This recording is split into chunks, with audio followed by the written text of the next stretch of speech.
Tudo que sei sobre ela, do Godard. É um filme muito interessante, né? Dá para fazer um estudo particular sobre o filme, a questão do narrador, né?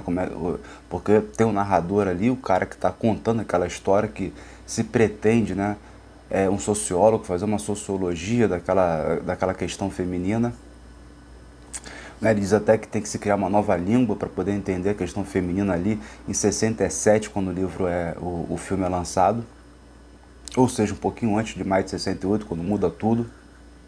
Né, ele quer criar uma nova linguagem para poder entender essa situação feminina.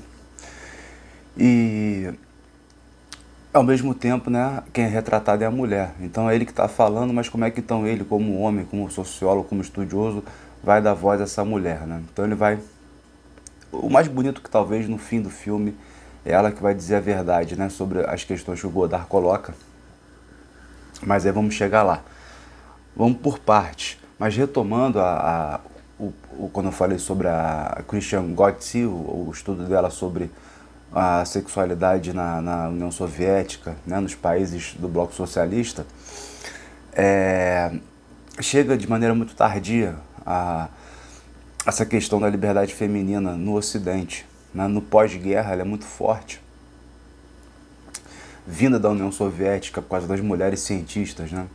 Isso já é da Revolução Russa, né? Posterior à Revolução Russa, direito ao aborto, direito a divórcio, direito à creche, direito a um monte de coisa.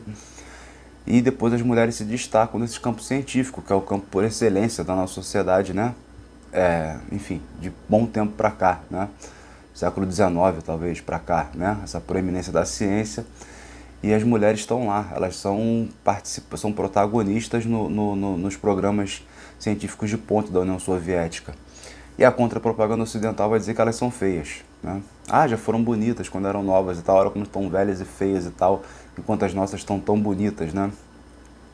Então nesse período aí começa um jogo de propaganda contra propaganda própria, né, da Guerra Fria.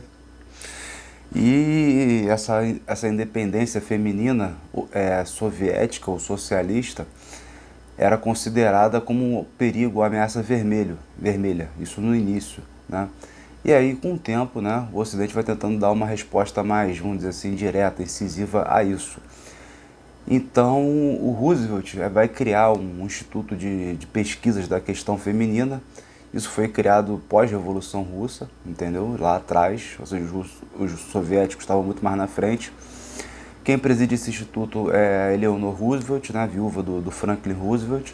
E dali vai começar a nascer o movimento feminista americano.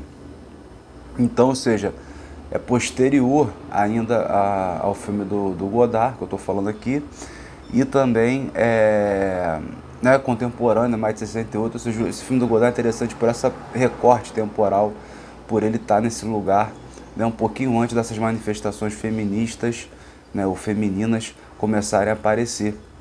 E um ponto que eu sempre coloco quando eu escrevo sobre isso, quando eu escrevi, enfim, agora estou escrevendo um pouco, né, publicando um pouco coisas escritas, mas uma coisa que eu coloco é o seguinte: tem a chamada revolução sexual, né? É interessante porque não é só a questão da pílula, né? Como sempre se fala, né? A pílula e tal liberou a sexualidade, né? Você já não, né? Já que não vai ter filho, enfim, o negócio fica bem mais tranquilo, né? De poder fazer um sexo mais livre. Ok. Só que eu costumo chamar de revolução cosmética, ou revolução dos cosméticos, né? Que é melhor. Porque realmente as mulheres vão se arrumar, vão ficar mais bonitas, vai ter toda essa questão da moda. Aqui nesse filme do Godard tem, após moças vendo a capa da Vogue, tendo a bandeira americana, os Estados Unidos barbarizando no Vietnã, entendeu? Ele é francês também, é outro estado imperialista e tal, mas não, entendeu? Apesar de tudo, elas compram essa propaganda, essa coisa da moda, e acaba levando a questão da prostituição, essa protagonista, né, que o Godard tenta dar voz, essa dificuldade de dar voz a essa moça. Essa protagonista, ela é casada, né? Ela tem um filho e ela se prostitui eventualmente, né? De vez em quando ela é prostituta, né, para poder ganhar um dinheiro, né? Tem uma aporia, né? Tem as mulheres que não conseguem se inserir, né? Mulheres cultas, por exemplo, né? Que leem muito, estudam, que falam outras línguas, aparecem assim do nada no filme, assim, como se fosse fora né? não tem nada a ver com o enredo. Elas aparecem e falam, não, eu sou isso, sou aquilo, eu faço isso, faço aquilo, eu gosto disso, gosto daquilo, mas eu não me insiro, entendeu? Ou seja, apesar desses qualificativos, vamos dizer assim, intelectuais, que hipoteticamente nos países socialistas, vamos botar assim no modo mais amplo, elas teriam uma inserção maior por ter qualificação, elas não conseguem se qualificar.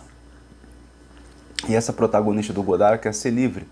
Ela não quer trabalhar numa fábrica igual a maluca, sabe como é que é? Ser uma escrava. Então ela se submete, né, ao homem, ao casamento, que dá um sustento para ela. Ela tem um filho também, que serve como justificativo ali, né, também para amarrar aquela situação. E se prostitui ao mesmo tempo, né? E aí ela conversando com a manicure, né? A manicure fala, não, eu não sou prostituta, né? Eu não sou também escrava, não trabalho em fábrica e tudo mais. Enfim, ela teria uma vida feliz, né? Mas ela é manicure e tal, né? Então, enfim, também não é um trabalho tão qualificado como, né, se esperaria de um protagonismo feminino.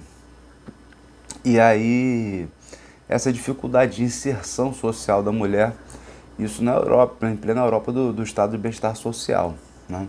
Acho que é isso que retrata, né? Quer dizer, retrata 300 milhões de coisas, né? Como eu disse, dá para fazer um estudo. E tem uma pergunta assim que é muito interessante, o que é o amor, né? Ou para que serve o amor, essa história toda. Aí que eu digo que a moça acaba falando a verdade das coisas no fim, que o amor, né, é quando um tem a capacidade de transformar o outro, né? E aí você vai pro lado da prostituição, né? Porque a prostituição não precisa ser a profissional, né? Que é geralmente fruto da miséria, é uma coisa complicada. Mas a questão de você ter relações amorosas de, vamos dizer assim, de baixa qualidade, né? Transar por transar, etc e tal, e vai, dane-se, entendeu? E tudo mais. É... Você não acaba não tendo essa capacidade de ter uma situação, né, transformadora na vida, né, maior, assim, que te exija mais, né, o amor que te exija mais. Eu acho isso muito, muito interessante. Então essa resposta que o Godard consegue colocar lá na boca da mulher, que a mulher fala exatamente isso, ela se prostitui, né, mas ela tem essa noção, né, do amor como algo que transforma, que muda, né, tem que exige a mudança, né, de ambas as pessoas, né.